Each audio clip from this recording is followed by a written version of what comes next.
this time I'll be running us through the stages of insight, which are 12 stages plus 3 or 4, which we won't get into, that detail the kind of phases that people may go through on their meditative path, and what they're likely to encounter. And each stage has quite distinctive phenomenology. And we can take this map with a grain of salt. Might not totally align with your experience, but I think there's something to it, something interesting to it. But I also want to caution against priming yourself too much. A little bit more about the stages of insight is you may cycle through these 12 stages many times, many times in your life. Each stage can last weeks or months, and there's a kind of big macro cycle as well as there being micro cycles. And the microcycles, you may cycle through them within one meditation sit. If you're sort of sensitive enough and you've been through these stages before and you know what you're looking for, you can predict them and see yourself going through them quite quickly within one meditation sit. So this week I thought it would be interesting to get into kind of the phenomenology of the different stages. With that being said, let us begin. So I'm going to describe some of the qualities of the stages in terms of how your sort of perception might shift within them, how there can be different sort of physical and mental alterations, how your affect might change, your perception, emotional, psychological tendencies, and just how the quality of your attention changes within these stages as well. As we go through these stages, it's very likely that you won't be in any one of these particular stages as I'm talking through them. But the idea here is that you can sit and listen along and simulate, try to get a feel for how attention works and what perception is like within each stage as I describe them. And you can kind of, simulate aspects of them. You know, it's all kind of a simulation anyway. So this is, maybe giving you a taster for each stage, what to expect, and then you can see it in your own practice. All right, without further ado, let's begin. So the first stage, starting with mind and body. Right, so mind and body is the first stage, and this is really like beginner's mind kind of stage, and beginner's mind in a really good way. You know, it feels fresh and new and innocent, sort of clean. You know, you're just sitting, you're meditating, you're following the breath is the breath. It might come with a sense of feeling more alive, like you're just tuning in to your sensations, or your senses feel a bit more brilliant. In this stage, this is a really common starting point, that you do have this strong sense that there is a homunculus, in your head. And you're sitting and you're meditating, and it's just very normal and default like that. But then later in the stage, as you continue to meditate, so you're following your breath, this is where you can get some funny distortions of the body schema. So the map of your body can start to feel very large or very small, or you can get these weird moments where it feels like your feet are above your head. You might feel like you're sinking into the floor. I think these are very common experiences that people start to get at the beginning of their practice. Also, as the name suggests, mind and body might be sort of a very clear distinction between, okay, there's thoughts happening, and then there's the body, and sort of a sense it's inside and outside as well. And even if you're at later stages and you've seen through the delusion of that dualistic split, those models might still present themselves. Yeah, it's just a very normal state, but in a good way, like fresh, new baby eyes to the world. So, can you get a feel for that? Can you remember what that was like? Can you tune into that?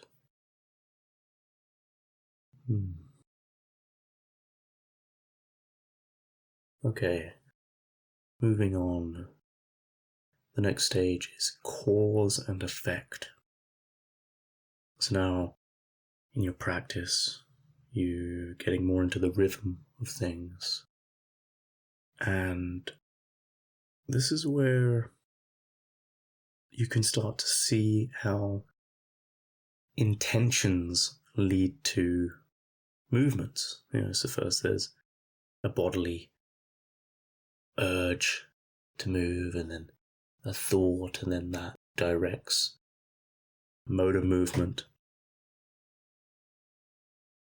You might see more as the name suggests, causes and effects in your experience, that there's sensations and then reactions to those. At this stage as well, your noticings per second are increasing, so it's you're a bit more on it compared to the previous stage. But this comes with kind of a jankiness, and you're seeing a lot more of the starts and stops of different moments in time. It's more clear-cut kind of frame rates of experience. And this gives the impression that the experience of yourself and your mind and everything is a bit more mechanical in nature. So the previous stage was a bit flowy. Now you've kind of oscillated to left hemisphere and seeing the world as more split up and mechanical, and processes that are reacting off each other.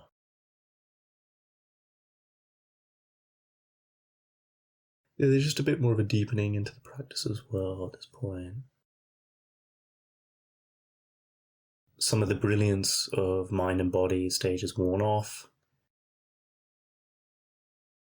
And there's less of this sort of newbie glow going on. But this is you getting into the practice, and you keep going.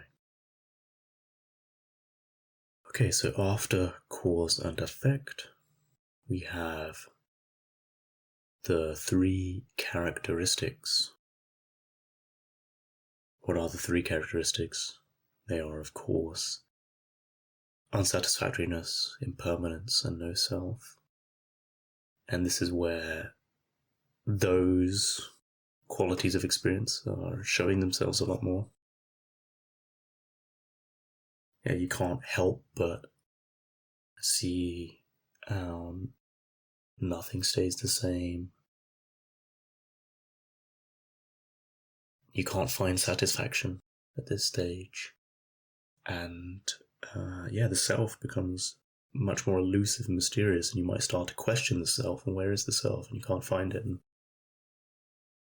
stage. This stage is also kind of difficult because a lot of pain can show up at this stage. Actually, you can sort of have asymmetrical muscle spasms and aches of this kind. Yeah, you might feel like things are ramping up and changing, and it's new territory and you're not quite sure what's happening, but you keep muscling through, you keep going through process.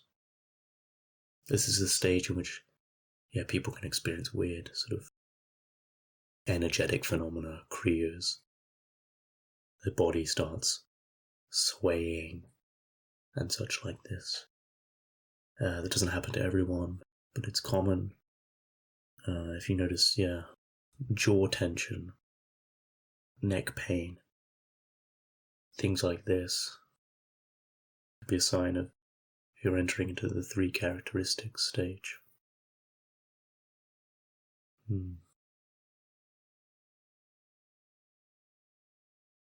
Your noticings are also speeding up again and again and again. And this stage kind of mimics a little bit like the later dark night stages, which we will get into, sort of giving you a taste for those. But it's sort of more of a like physical nuisance rather than psychological bother that comes later. Yeah, and so you just keep going, keep concentrating through this stage, and eventually things will begin to cohere and align, and we get to what's called a rising and passing. Okay, and this stage, it's either like a stage or a peak experience, is when your attentional clarity is at its best. So the center point of attention is the most focused, the most detailed, brilliant that it's ever going to be within these cycles. It's common that people get a kind of eye flicker effect at this stage. And this is the peak experience. This is where things tend to line up. Your attentional power is the most salient, and you clearly see and you cut through whatever you're looking at, and then you might have a glimpse or a brief moment of no self or something like this. A lot of people confuse these arising and passing moments as being something more than they are, an enlightenment experience or something like this. And it's not that, not yet. So you can imagine yourself, high energy, really on it. Put yourself in these shoes and you're focused and everything comes together and you just, wow, clearly see. And it can be a very happy time. It can be sort of scary leading up to it, but then things come together and you feel like you have this clarity. But it doesn't last. And so after the spiritual high comes the spiritual low. And now, subsequently, we're going to move into the dark night stages. Okay, so I hope you're kind of following this and simulating along with your experience. After AMP, rising passing, we get disillusion. It's where what you thought you had, wow, this amazing new insight, is it going to be forever? Oh my god, I think I've cracked it. Starts falling apart because it doesn't last. And this can be disconcerting in a way, because with the AMP you realize something so new that it can create a paradigm shifting moment in your mind, And now, what do you do with this new knowledge? You realize the world is not what you thought it was. And so you have to go through the arduous journey of recreating your world, of updating your priors. Phenomenologically, what does this look like? It looks like the center loses its clarity, and you're looking for something that's no longer there. You can't hold on to it.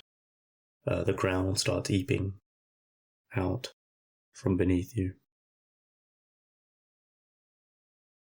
You might start getting more lights and peripheral content begin to emerge. So you've lost the clarity and the focus to the center, your attention point, and peripheral content in the shadow now starts to show itself.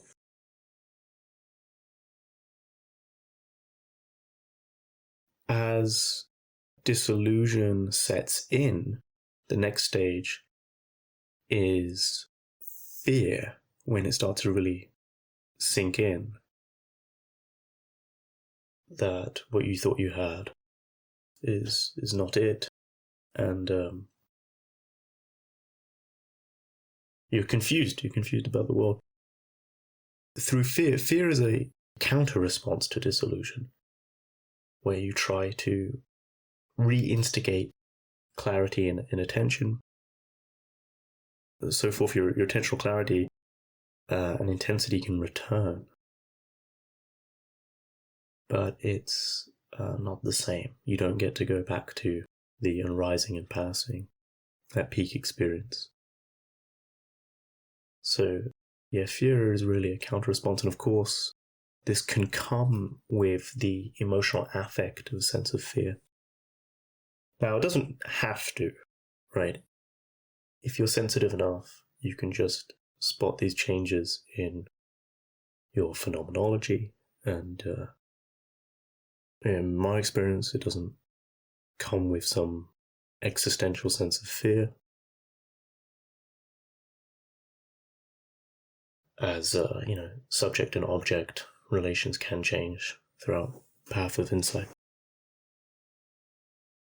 You can look at the character of your thoughts as well going through these stages. So what type of content in your thoughts is likely to arise? It's the stage where, childhood worries do come back. Now, as you keep trying to grasp and get a handle on, like, what is this? What can I look for? Trying to focus your attention and finding that it just doesn't work. The next stage comes on, which is misery. And this is a kind of grief. Grief sets in due to getting more insight into the three characteristics. You might feel like, oh my God, I was a fool for believing there were things that were permanent, that were satisfactory, that there was a self.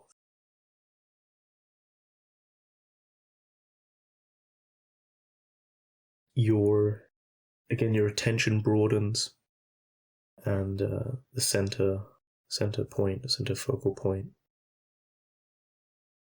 becomes more absent, and peripheral content really starts, playing up much more.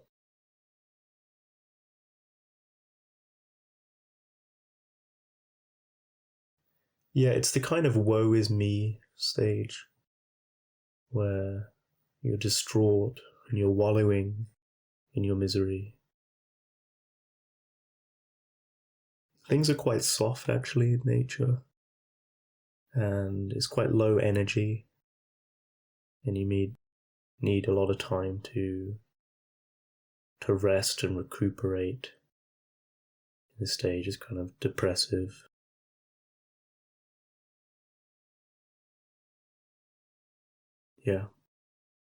Have to go through it.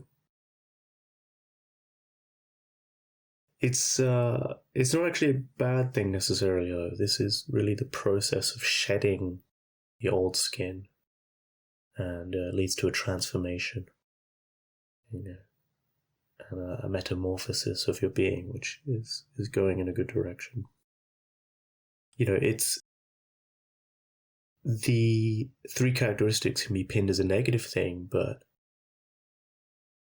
the positive aspect here is to realize that even the negative emotions and your misery and your suffering and your pain, that's impermanent as well.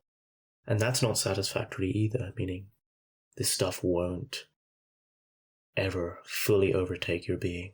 You'll never be fully in those things. And they're not self, they're not personal. So that's kind of the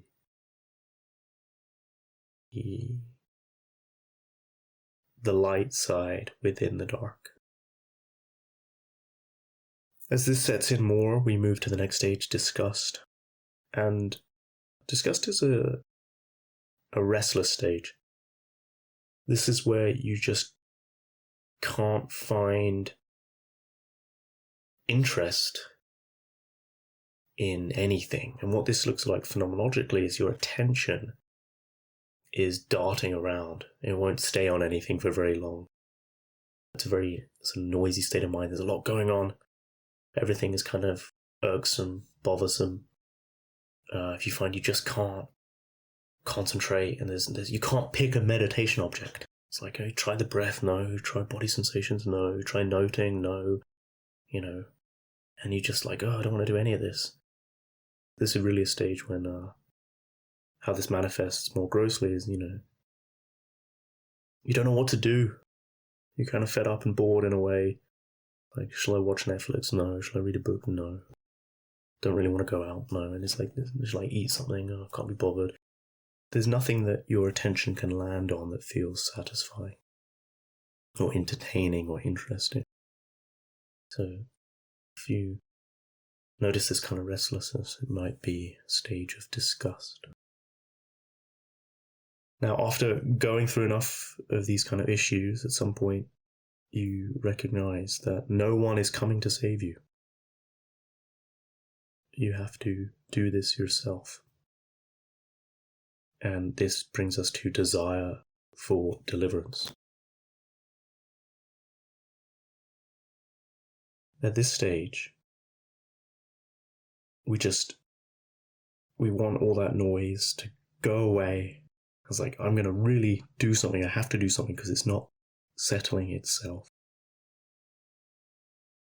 And here you get an active drive again. You get more energy again. And you're really looking over the shoulder of the present moment into the future, aspiring for something else. Like, please, God, let me get out of this. I must do something. Again, that might manifest in extreme ways in your life. In the microcycles during the practice, it just means you're going to okay, let's really just commit to a practice and let's just do something. I'm just going to really, really try.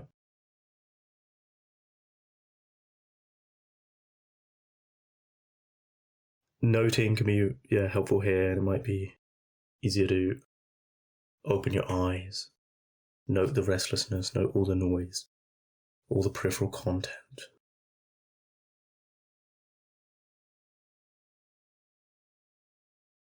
So this is the stage of seeking and striving.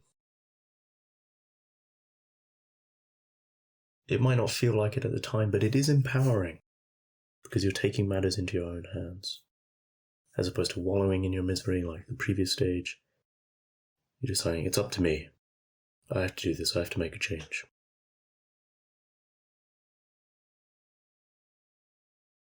So now, as you go forth on that path, it's a new journey, and you try many different things, and in your trying, we inevitably get into the stage of re-observation, and re-observation is a crazy stage.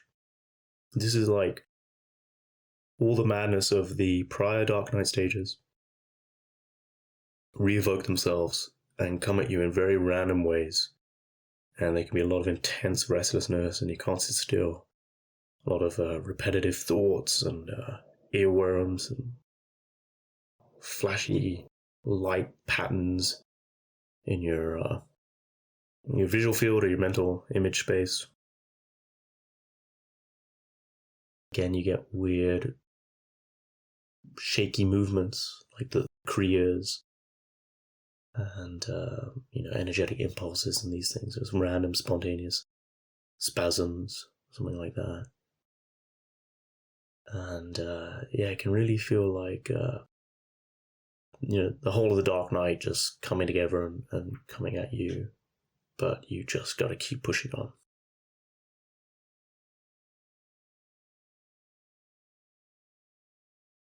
Yeah, if you know what's coming, you can kind of have a confidence to just keep going through it. Otherwise, this can be kind of a manic phase, and it's hard to sit still. You might want to do more walking meditation this, or even just heavy exercise.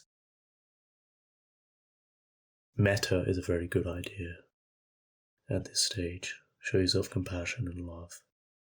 Try to soften things. Now, if you do keep going, eventually all this noise comes to cohere. The decoherence begins synchronizing with itself, and things start aligning and lining up. And then we get into equanimity. So we're coming out of the dark night now. And I'll break equanimity up into low equanimity and high equanimity. And these are the last two stages. In low equanimity, you've still got some residual energy from reobservation, but there's a softness around everything, and it becomes easier to sit. This is a stage where you might have what's called formations, which are weird, kind of squiggly movements in the visual field or in your body, but they're kind of soft and they seem to be like doing their thing, and it's not surprising or scary anymore. This doesn't necessarily have to be happening. You feel like you've really settled in. It becomes much, much easier to just sit for long periods of time. There might be like an energy kind of low, but everything's tranquil. And a good feature of the equanimity phase is your focused attentional center and your peripheral awareness begin to harmonize. Those two were out of sync before, and now they start harmonizing. And they feel more unified.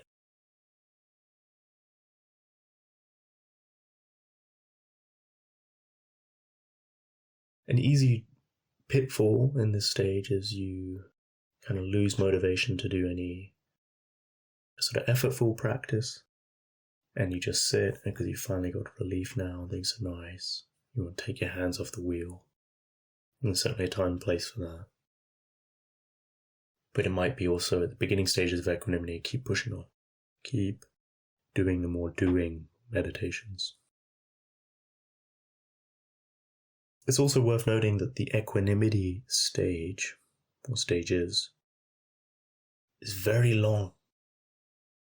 It's about,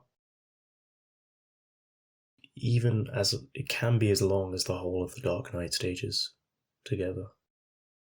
So you can be sitting in equanimity for a very long time. As you keep sitting, you may begin to pass from low equanimity to high equanimity. And this is when the focal attentional region and peripheral awareness start harmonizing so much that your world starts defabricating in a big way. Things become very soft and airy.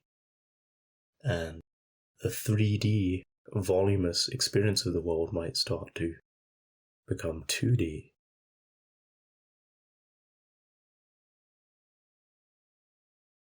Things might, if you're in a high arousal state, there could be this whitening effect.